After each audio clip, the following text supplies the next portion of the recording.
هو ده بقى الطبق اللي هيفتح نفسنا على الأكل فعلا. يلا نشوف هنعمله مع بعض ازاي.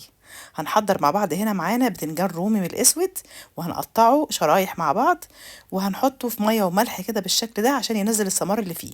هنحضر الطاسة وفيها الزيت بيغلي، وطبعا هنحمر البتنجان فيها لما يوصل للون الذهبي بالشكل ده.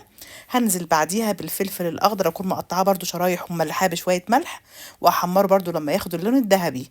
وعلى ما يتحمر معايا الفلفل هنعمل الدقة بتاعته مع بعض. فلفل أخضر حامي وبارد، وهنزل بشوية ملح وشوية كمون وأربع خمس فصوص توم ومعلقة من هريسة الشطة وتلات أربع معالق خل. هضربهم كويس أوي في الكب أو في الهون. عندي تلات أربع طماطمات هقطعهم شرايح بالشكل ده.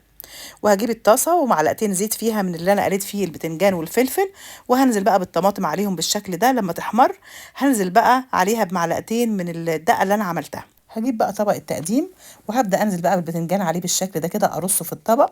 وبعد كده هجيب البتنجان اللي انا قليته وهرصه عليهم، اوزعه كده على البتنجان.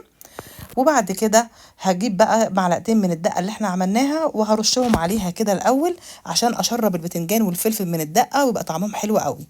بعد كده بقى اجيب الطماطم المقلية وهنزل على الوش كده فوق الفلفل والبتنجان بيها بالشكل ده. واجيب بقى بقية الدقة واوزعها على الطبق كله. كده الطبق ده خلص. ده طبق بقى من المقبلات الجميلة اللي ممكن تقدميه جنب أي أكل. يا رب يعجبكم.